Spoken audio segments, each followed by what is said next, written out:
We are leading the way in Kansas City on pushing back on the sports, pop culture, left-wing existence in media across the board. And it's happening right here in Kansas City, 6:05 on a Monday. Good morning. Hope your week is off to a great start. We appreciate you starting it off with us on KCMO 95.7 FM. So it's Harrison Butker, who we know has led the charge this offseason on just pushing back on some of the woke nonsense. And by the way, doing it out of uniform, doing it as a private citizen, not in uniform, not in front of the podium, unless he's asked about it by reporters.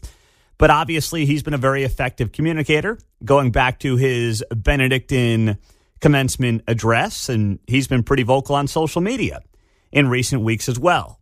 So he's number one, and that's something that, by now you probably are familiar with.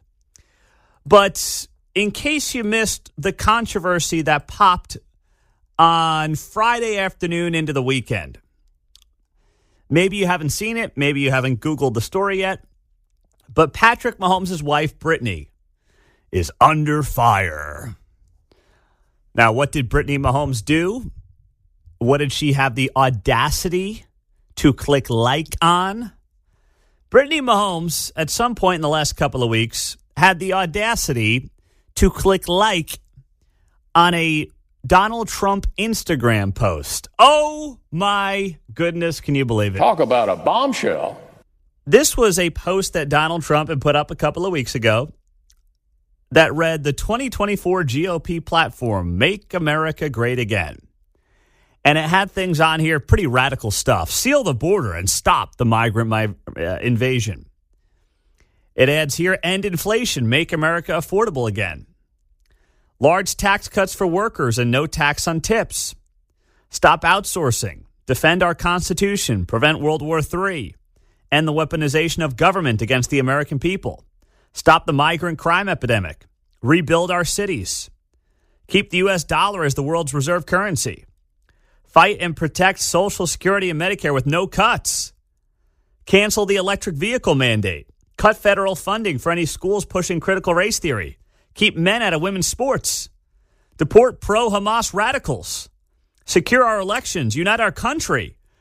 These are pretty wild things that Donald Trump proposed on Instagram a couple of weeks ago. And Brittany Mahomes liked the post. And oh my goodness, there was meltdowns across social media. So Brittany Mahomes appears to have unliked the post.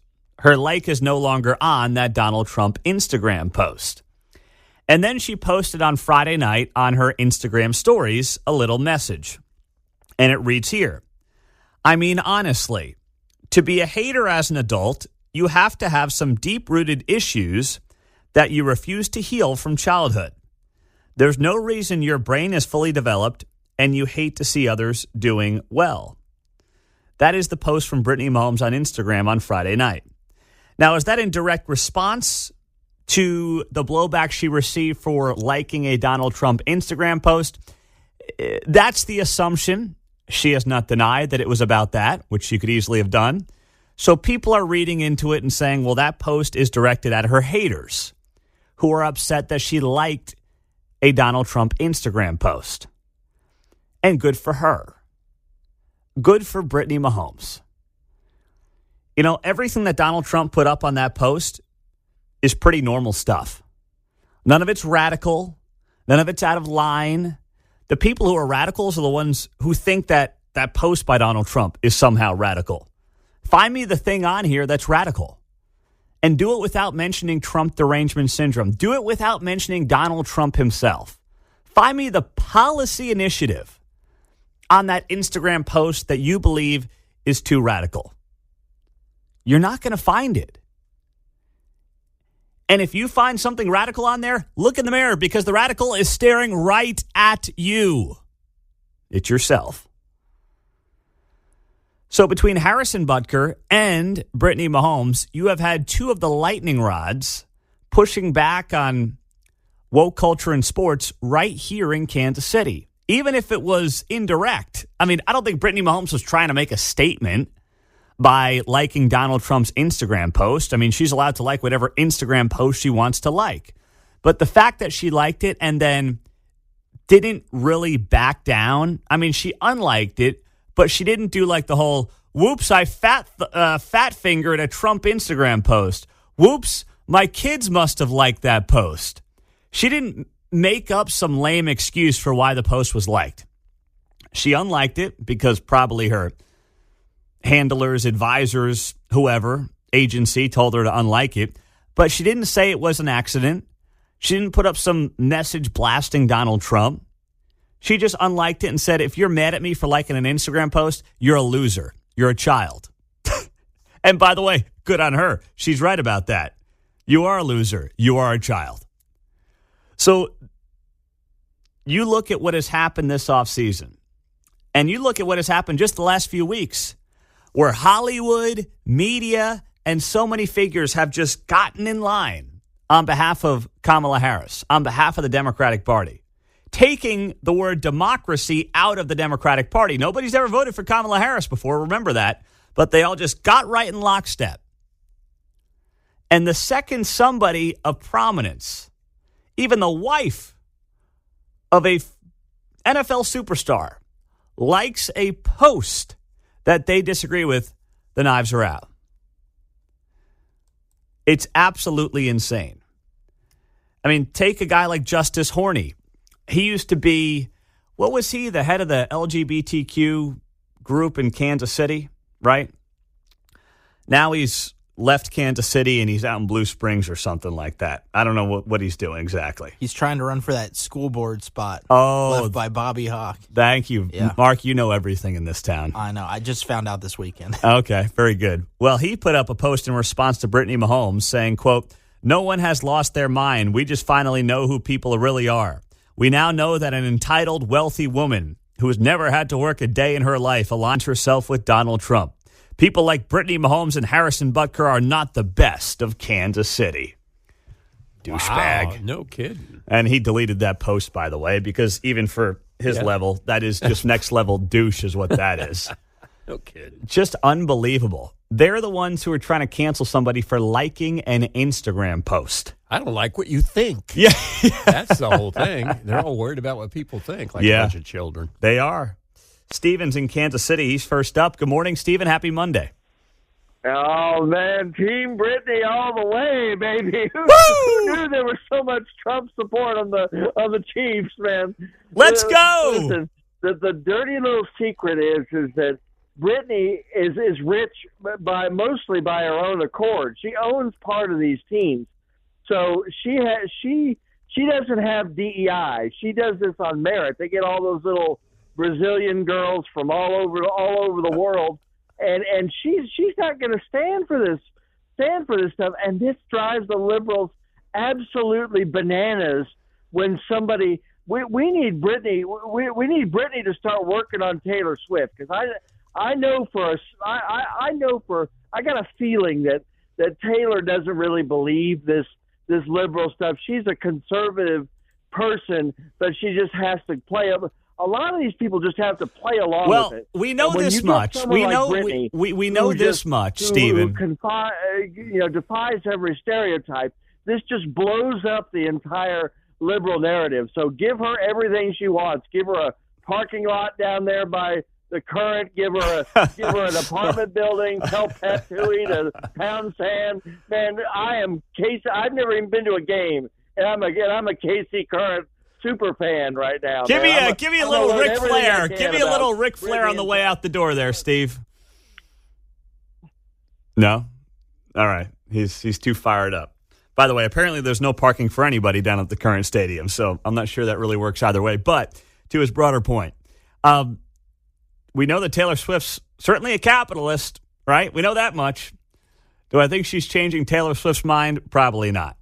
But when you look at the Hunt family standing by Harrison Butker, supporting Harrison Butker, you look at this Brittany Mahomes deal, Patrick Mahomes' mother has certainly leaned conservative on social media on a plethora of things.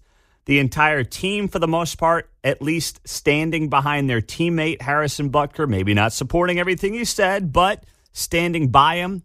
Boy, Kansas City and the Chiefs have become a nightmare for the woke. And I am here to drink their tears on a Monday morning.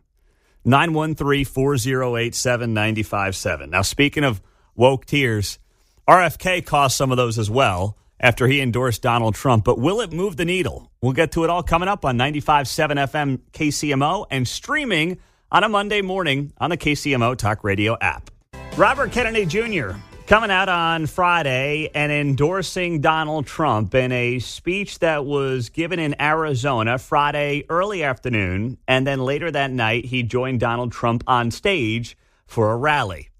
And the question is, how much does this move the needle? The reality is that Kennedy was certainly not going to win, but he had sunk in the polls since Joe Biden had dropped out. Many of the maybe disaffected Democrats had come home to their party. So there was never really a direct path, but there was even less of a path. So now Kennedy comes out and he says, hey, you know what? Trump's my guy. If you are somebody who is actually trying to fight against the status quo, push back on the establishment, well, that's become the Democratic Party. So Bobby Kennedy wanted to be a part of something different. He thought he could make more of an impact with a potential Donald Trump administration. So he's come out and he's endorsed him. And I think it matters. And there's a couple of reasons for why I believe it matters. But first, as much as I love my buddy Bill O'Reilly, who was on the show on Friday to react to the DNC, I asked him about RFK, and he disagrees with me on this. Bill, does a potential RFK endorsement move the needle at all for Trump? No. The dead bear vote may go over to Trump. No, I'm sorry. I mean, I know RFK Jr., and I have no animus toward him. He did an excellent job cleaning up the Hudson River here in New York. But his campaign's a fiasco. His conspiracy theories are absurd.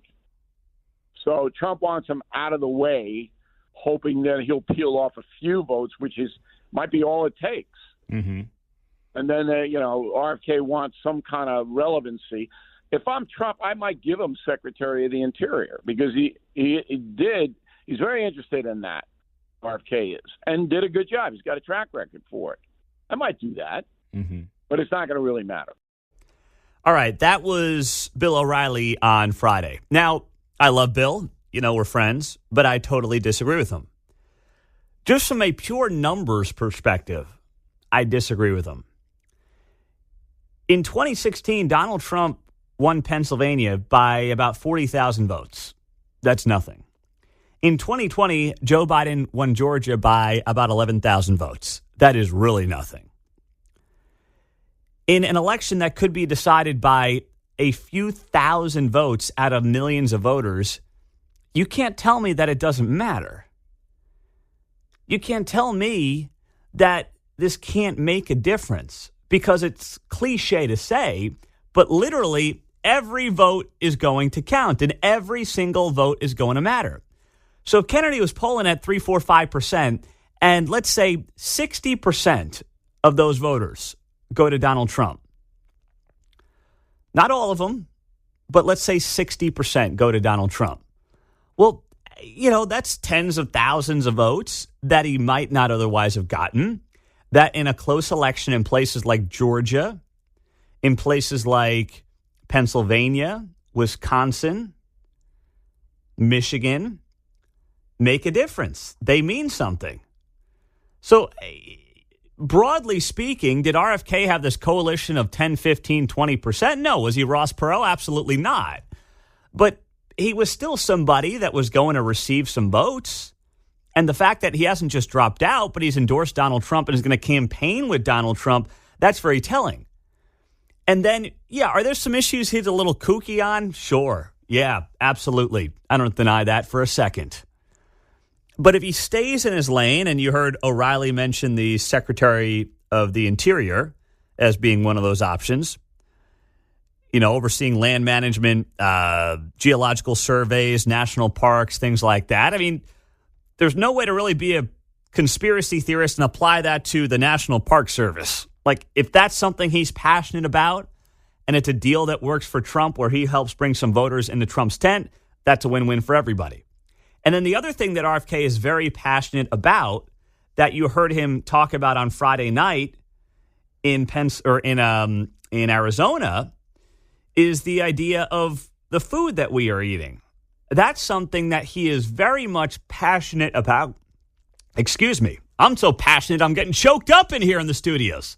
But he's very passionate about, and that's making sure that we take care of our children and we, frankly, get better food into our kids. And we talked about, not about the things that separate us because we don't agree on everything, but on the values and the issues that bind us together. And one of the issues that he talked about was having safe food and ending the chronic disease epidemic.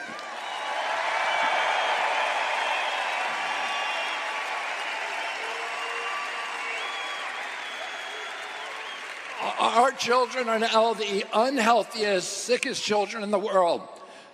Don't you want healthy children? And don't you want the chemicals out of our food? And don't you want the regulatory agencies to be free from corporate corruption? I'll tell you what, I mean, if that's all conspiracy mumbo jumbo, then you know what? I'm the biggest conspiracy theorist on the freaking planet. Because everything he just said there is spot on. And my wife really doesn't do any politics on her social media, but a clip of RFK talking about that issue is something that she saw and felt compelled enough to share on her Instagram on Friday. And not that she needed my support, but obviously I was like, you know what? That's cool. Fine by me, because I totally agree. I mean, you just walk into one of your kids' schools. Our oldest just started, but, we see it in pre-K too. Kids just inherently are unhealthier than they've ever been. And part of it is because of what we're putting in them. Part of it is also just a lack of exercise that continues in a world of screens. But if RFK is going to show up in a potential Trump administration and care about the national parks and advocating for healthier children and getting the crap out of the foods that we consume every single day, then you know what? I'm here for that. Maybe he's got some cockamamie ideas that I don't agree with. But if that's not his lane, then who really cares?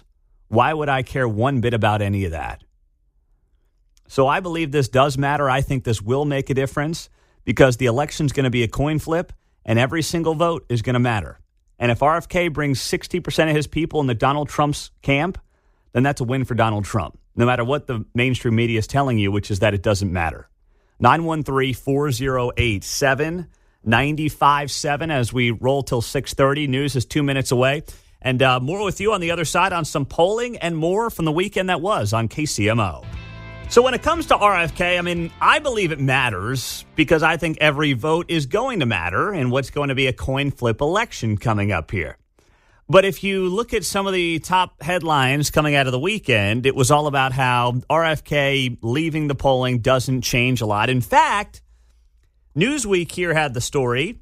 Kamala Harris now has a 4-point lead in national polling after they drop RFK Jr. from their survey model.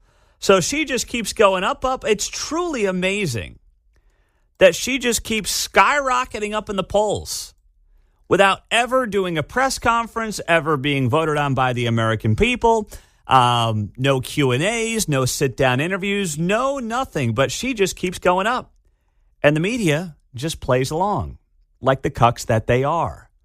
It is one of the most pathetic things I've ever seen. As much as they got a little bit of integrity back after the June 27th debate where Joe Biden clearly was toast, they're looking at this now and they're just kind of going along with it. They don't care if she's going to totally ignore them. They don't care if she's ever going to sit down with them for an interview.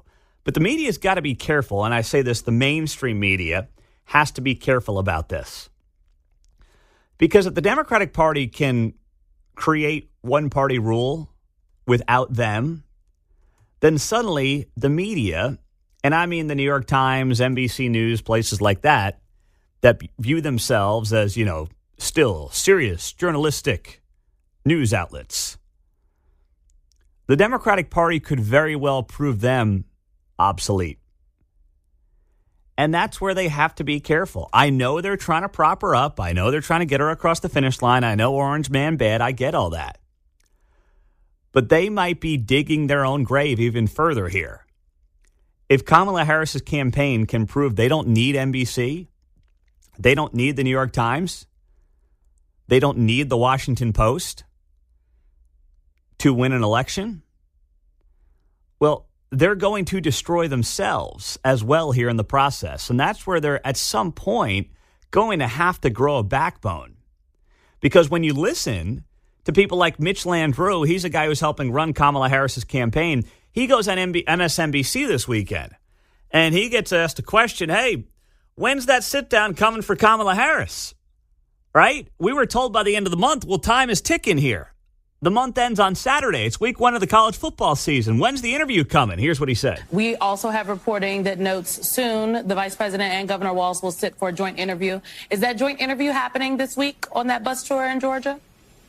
You know, I don't know the answer to that question. I have no reason to believe that at some point that it will not. You will see both of these people who have been very energetic doing great stuff together, and they're doing it separately. But, you know, they have been crisscrossing the country talking to voters directly, and at some point in time, I don't know if it's going to be this week or not, but I'm sure it's going to happen.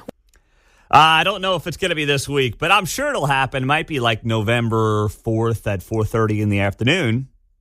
Tuesday, November 5th is Election Day, by the way, in case you didn't know. So, it might be kind of late in the whole deal, but either way, I mean, yeah, sure, we'll get around to it. What are you guys pushing here? I mean, it's only been 6 weeks since Joe Biden dropped out, and the candidate who no one's ever voted for has not done a press conference and not done a sit-down interview. But come on now. Stop trying to push it on us. All right, take a deep breath. Would you please? What's this all about?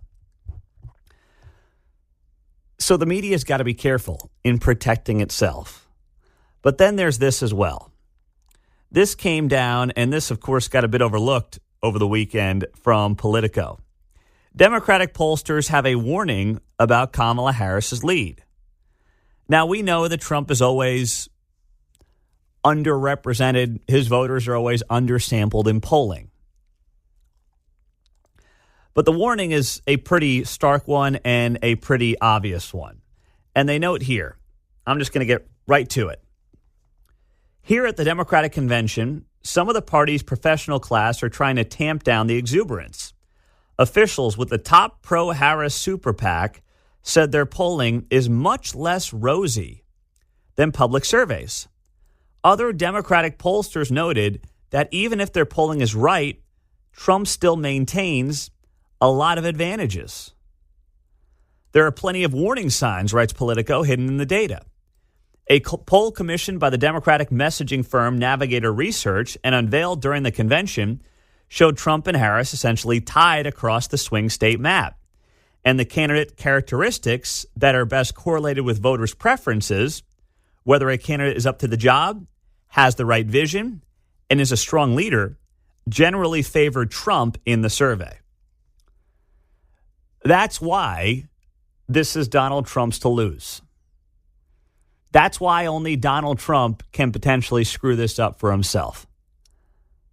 Because the characteristics that people want in their next president favor Donald Trump. The polling shows that. The issues Donald Trump is favored in, inflation, border, overseas strength. Donald Trump wins on the issues. He wins on the characteristics. Where does he not win? People just don't like him. And even if you love him, that's just reading the obvious data that's in front of us. If you're better on the issues and you're better when it comes to characteristics for the job, but you're dead even in the race, that means people just don't like you. So Trump's got basically 2.5 months to get enough people to like him a little bit more. That's the only thing he needs to do. That's the only thing he needs to focus on. And here's the other thing that he's got to come around on. If she does not do an interview by September 10th, that is, 3 weeks from now? 2 weeks from now, excuse me, which is entirely possible. 2 weeks from now is their first and only possibly debate, Tuesday, September 10th. If she has not done an interview, if I am Donald Trump in that debate that night, I literally don't talk. Every time I get asked a question, if I'm Donald Trump, I would simply say this. Listen, America knows where I stand on these issues. It's no secret where I'm at on any issue. I was the president for 4 years. I've done more debates since 2015 than anybody in this country. And it's not even close. You don't need to know where I'm at. You need to know where she's at. America deserves to know where Kamala Harris is at on the issues, and America deserves to know what her policy positions are and how she plans to achieve them. So, Kamala, I've got 90 seconds. The remaining 75 seconds I'd like to give to you because you owe it to the American people to give them a vision and to talk to them with substance and give them something beyond the niceties that we got during your DNC speech where you mentioned me 21 times and barely mentioned the issues that are important to the American people today. That's what I do if I'm Donald Trump. I'm not really talking a lot about me. I'm not really talking a lot about the issues. If she is going to continue to insult the American electorate like this, then you know what? Put the ball back in her court and say, my time is yours. And it will fluster her in a way that I can't even envision right now. But trust me, it will fluster her and it will work. And if then the moderators say, no, Mr. President, you've got to answer these questions too. I'm good. Listen, people know where I stand. Maybe you give 10, 15 seconds of platitudes, but you say maybe the debate's cut short then. Fine, I don't care. But everyone knows where I'm at on the issues. Nobody knows where she's actually at on the issues. 913-408-7957. It might be extreme, but frankly, I think it would be wildly effective. And back here, by the way, in the Kansas City area, are we going to get debates at all? 3rd District, Sharice Davis Prasant Reddy. Missouri Governor's Race, Mike Kehoe, Crystal Quaid. Missouri 5th Congressional District, Emmanuel Cleaver, Sean Smith. Unfortunately, none of these things seem all that likely. And once again, another disservice to the people who the candidates are looking for their vote. And always it seems, I don't know about the Kehoe Quaid thing, but more times than not, it seems like the Democrats are the ones who do not want to get out there and do a debate, which is really disappointing because they owe it to all of us to get out there and debate. Republicans, Democrats, whoever, they owe it to all of us to get out there and debate. There was a big shakeup. If you are a KU fan, if you are a K-State fan, a big potential shakeup this week. Not as much if you're a Mizzou fan, but I'll explain what's going on. And then just after 7 o'clock, it's a huge night in Lenexa. And we'll tell you what's going on there on 95.7 FM KCMO. Hey, I'm just here to provide the entertainment. On the text line, Pete, I really enjoyed your last segment of whining. Such a nice man. I'm just here for that. That's all I do. If I can provide you with some whining and entertainment at 6:35 on a Monday morning and make you feel better about yourself, that is just A-OK by me. That's cool. That's what it's all about.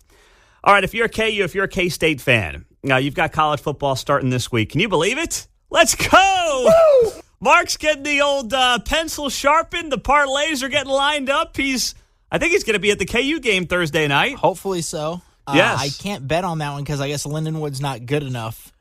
I thought I saw a spread of like 42.5 or something like that. Okay, I guess DraftKings, that's my go-to. It's like, come on, guys. Give it till, I think sometimes with those FCS games, you got to give it till the day before. Yeah. And you'll be A-OK. But I thought I saw it at 42.5 or something like that. I'll take KU. Yeah, it's going to be a big number. So you got KU getting underway. You got K-State starting this weekend. Of course, Mizzou. It's all getting underway. These teams are all in the top 25 preseason for the first time ever. It's pretty exciting when you stack up the local college football scene with the Kansas City Chiefs trying to three-peat, which no one's ever done. So there's a lot going on here in this town on the football side that's pretty damn exciting. But then there was this over the weekend that just dropped out of thin air. And it came from some of the most credible college football reporters, like Ross Dellinger of Yahoo Sports. UConn interested in joining the Big 12, and the Big 12 interested in adding the UConn Huskies. Now, before you sit there and say, well, hold on a second here. Hold on. We can't have UConn. Their football stinks. They barely have a football program. Look at the basketball. The basketball, you talk about three-peats, right? Just like the Chiefs are trying to three-peat, the UConn Huskies are trying to three-peat as NCAA tournament champions, which no one has done since UCLA back in the early 1970s. So you've got a program that has won 6 national championships in the last 25 years, dating back to 1999. They have 6 national championships, which, by the way, only 2 programs in college basketball history have more. UCLA has 11, and Kentucky has 8. But UCLA has not won one since 1995, and Kentucky's got 1 since UConn's won 6. So UConn, you can make a case over the last generation, is the premier college basketball program in America. And KU fans may not like hearing that, but that's, frankly, when you count up national championships, indisputable. No one's got more than UConn. 6 since 1999, including the last 2. And they've done it over the last 25 years with 3 different head coaches. Jim Calhoun, Kevin Ollie, and now Danny Hurley. So even though the football absolutely stinks, would you add UConn to create the obvious and clear best college basketball conference in America, bar none? When you stack up KU with Arizona, with Baylor, with K-State, with Iowa State, with West Virginia, with everybody else. Houston, thank you very much for that, Mark, with Kelvin Sampson. It would not even be close. So here's what the report suggested over the weekend. The Big 12 would possibly add UConn as early as 2026 in basketball and all other sports. But then they would wait to add UConn football until 2031. That's when their television contract is up. That's when ESPN, Fox, whoever else would renegotiate with the Big 12. And part of the business plan here for the guy who runs the Big 12, his name is Brett Yormark, he's the commissioner. The business plan here for him is to decouple football from basketball. He wants to basically sell football and basketball as 2 separate properties. Right now, these conferences get paid by ESPN and Fox or whoever, and they're basically paid for football, and then basketball is thrown into the mix. And football is a far greater revenue generator than basketball. The Big 12 teams are going to make about $30 million a year for the foreseeable future, mostly on football. The Big East, where UConn currently is paid about $8 million per school for its basketball contract. The Big East teams have no meaningful football. So football makes a lot more money for these schools than basketball does. But Brett Yormark is taking a calculated bet potentially that if we create the preeminent college basketball conference in the country, bar none, we can sell football rights and then we can sell basketball rights and we can sell them separately and we can create a larger pot of money for these schools in the conference. And adding UConn to the Big 12 certainly achieves that. And by waiting until 2031 for basketball, or for football, what does that do? It allows football about a half a decade to ramp up and to get the program where it needs to be. UConn right now doesn't have a great football program. The stadium is a half hour off campus. They don't get a lot of fan engagement. Can they ramp up? Can they build an on-campus stadium? Can they find the funding for that? Then can they create a legitimate football program there at Connecticut? If they can, this is a no-brainer. And even if they can't, it may very well be worth it because of the caliber of that basketball program. And what it also does, and what Brett Yormark, their commissioner, is desperate to do, is to get a presence in New York City. And I can tell you right now, when UConn basketball is on fire, they basically run that town, John. Yeah, these transfer portals and things, I mean, it makes it as easy a time as any to build a football program, I suppose. Well, that's a good point as well. You know, you can do it kind of quickly. You quicker can. than you used to. If you got the right coach and you've got the right money, you can basically buy the right players. See what's Deion doing after Colorado. Send him to the East Coast after his kids go to the NFL. But if you can pay the players, and they got Jim Mora Jr. there as their head coach, You know what? You can build up a program. John's absolutely right. Payoffs. Yes. I see what you did there. Instead of playoffs, we do payoffs. Payoffs. For Jim Morris Kid. Playoffs? Don't talk about it. Playoffs? There you go. You kidding me? Playoffs? I just hope we can win a game. Yeah. Well, that's been UConn football for far too long. But if they can ramp it up, you can build yourself a pretty darn good football program there at the University of Connecticut. So if you're a Big 12 fan, if you're a KU, K-Stater, not saying plan out your trip right now, but you might be ended up going on a road trip to Storrs, Connecticut here in the next couple of years. Something to very much keep an eye on because this thing is going to move, and it's going to move fast. That's 1967, Bill O'Reilly with the reference there, John of the Grassroots. That's John Anthony in first grade old. Right? Yeah. Yeah, that's kind of old, John, isn't it? You know? When you think about it. When you put it in the perspective like that. Well, I loved it. Yeah, the Grassroots. Remember that? I just sat here. I was like, no, I don't. I don't, Bill. Mark. I'm going, yeah, I was 8, 7. Oh, man. 21 years before I was born, Bill. I'm not remembering that one. I turned 36 over the weekend, Bill. So, you know. By the sorry. way, happy birthday. I missed it's okay. posting. It was okay, John. Don't worry. I had 3 sick kids for my birthday this weekend. Oh, well, so you're very dad-like. Yeah, very much so. But anyway, yeah, Bill O'Reilly. Come on, Bill. I told you on Friday. Keep the music references post-1970.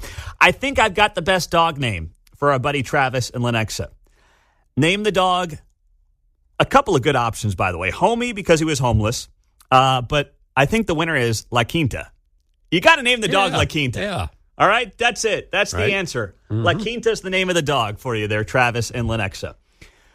Speaking of dogs, the Kennedy family, bunch of dogs in large part, right? Here's a statement from Kerry Kennedy after Robert Kennedy announced that he was endorsing Donald Trump. And it's a statement from several Kennedys. You got Kathleen Kennedy, Townsend, Courtney Kennedy, Kerry Kennedy, Chris Kennedy, Rory Kennedy. Here we go. All brothers, of course, of RFK Jr. We want an America filled with hope and bound together by a shared vision of a brighter future. A future defined by individual freedom, economic promise, and national pride. We believe in Harris and Walls.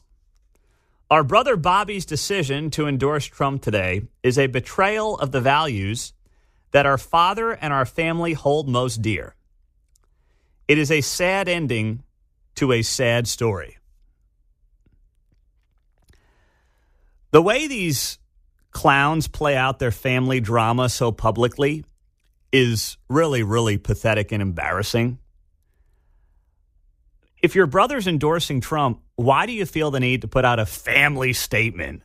When, by the way, let's be honest, your family hasn't been all that relevant in terms of heavy-hitting politics in Going decades. back to the Grassroots and me in first grade. Yeah, well, exactly right. I'm like, how many generations are there? There's 22 Bobbies. Well, a couple of John Juniors or whatever. It's like their relevancy is long like past. the royal family Yes. in Britain. Yes. They're there, and they get to come on every once in a while. Yes. That's who they are. That's who they've become in large part. So their relevancy is long gone. I mean, I think like one of them who's maybe around my age was a congressman in Massachusetts here recently, but I think he's out of office now. So their heavy-hitting days are 60 years in the past. Now, they still have money. They still have, of course, the last name, which means something to some people. But why not just ignore it? Why the need to put out a statement on behalf of the Kennedy family, blasting your brother? And basically saying, we can't possibly be around this guy. We can't possibly support this guy, and he's basically dead to us. It's a sad ending for a sad individual, as they put it. Huh. So the Kennedys put politics over family. Is that how it goes in large part? That's basically what it is here. They're putting politics over family. And trust me, there's a lot of bad things that have happened in that Kennedy family. I'll add that much. We all know what they are. They didn't have anything to say about the dead bear. But, Yeah. I mean, a lot of things you can go down the list on that they still put family first. Supporting Trump, though? Oh, that's a bridge too far. You know, of all the things that Kennedys have done over the years, all the scandals, all the drama, where do they put their foot down when it comes to Kennedy nonsense? Supporting Donald Trump. That is sad. That is low. And that is a sad ending for a sad family. Harrison Butker's had a lot on social media over the last couple of days, and love to see that. So August 23rd, Friday, Butker posts the following quote, "Once abolish the God and the government becomes the God." He posted that with a photo of himself and then a photo of him kicking a field goal against the Bears last Thursday night. Last week, he posted about the Democratic National Convention. And then also on Friday, he posted to J.D. Vance. And J.D. Vance was, of course, just in Mission Hills on Thursday night for a fundraiser. So Harrison Butker shared a screenshot of Donald Trump, who posted on his Truth Social page on Friday, quote, "My administration will be great for women and their reproductive rights." Now, to me, that's just a Trump being Trump, Trumpism. I don't know what that means. We know that the abortion issue is now at the state level. We know that Donald Trump has said that's where he wants the abortion issue to stay, at the state level. He does not want to make it a federal issue, and that's where he's at. Now, what he means by that post on reproductive rights beyond that, I don't know, but there's always fear-mongering that Trump's going to take away all these birth control options, and there's no evidence to suggest he's going to do that. But Harrison Butker shares a screenshot of that, and he posts here, "No party or candidate is perfect. I implore my fellow Catholic J.D. Vance to help bring the Republican Party back in line with the foundational platform that all life is valuable, and there can be no compromise when it comes to defending the unborn." So that's what Harrison Butker posted on his X page on Friday afternoon. Now, I agree with him as someone who considers myself a pro-life individual. That being said, this issue is where pro-lifers wanted it to be for the last 50 years. Since Roe v. Wade more or less became law of the land, the pro-life movement spent 50 years trying to get it overturned. Donald Trump was able to do that, really by pure luck, let's be honest. Because he was able to appoint three Supreme Court justices, Roe v. Wade was then overturned. It's not like he really did anything. He just got lucky in the sense of he got to appoint 3 justices in 4 years. You know, one died and all the other things that happened, and then they overturned Roe v. Wade. So in part by luck, but also by good selections for Supreme Court, he got Roe v. Wade, or helped get it overturned. So now it's a state issue, which is where the pro-life movement largely wanted it to be for half a century. So now they're running for election. The only real issue Democrats have on their side at the federal level is abortion, even though it's not a federal issue. They're running on it. And Trump in part is saying, hey, yes, I appointed these justices. Yes, they overturned Roe. But now I'm basically out of it. I got you guys what you wanted. So leave me alone on this thing. But for some, that's not enough. And I say this as a fellow pro-lifer. I mean, I've done a lot of work with Kansans for Life. We've obviously, helped their causes. We're going to do an event with them here coming up in a couple of weeks for the debate that I'm really excited about, a debate watch party, which is going to be great. So those things are happening. They're great partners. I consider myself part of their cause and their movement. And this isn't geared at them. I'm just using them as a local example here. But these groups exist all over the country, and they exist nationally as well. And my point would be this. You can't be upset with Donald Trump because he got you what you wanted, and now he's not willing to potentially federalize the issue. First off, you and I both know this. An abortion ban would never pass Congress unless you had overwhelming Republican support in the House of Representatives. But then you had to get to the 60 vote threshold in the Senate. Like, an abortion bill on either side is not going to a president's desk, left or right. It's not going to happen anytime soon. And even if it were to happen on the Republican side, there's a strong case to be made legally that it may not hold up in court. I don't like that, but there's a strong case to be made it would not hold up in court. So I sit here agreeing with Harris and Butker on the issue at large, but saying to myself, what is J.D. Vance going to do to try to convince Donald Trump to be more pro-life or make it a federal issue when, by the way, all it's done right now is prove to be an absolute loser of an issue? I mean, let's not forget that. It has been, and it's sad to say, it's been a loser of an issue, but it has. And for folks who spent 50 years complaining about Roe, then Trump gets it overturned, and then, by the way, everywhere it goes on the ballot, it gets smoked in red states by 15 to 20 points. Why does Trump then have to make this a federal issue? That would be political suicide to make it a federal issue. If you want Republican candidates to support the issue, you got to persuade the public. And you have had organizations who have been given millions and millions of dollars nationally and in states across the country to promote the cause and promote the pro-life movement. And everywhere they've been on the ballot for the last 2.5 years, they've lost in blue states and red states.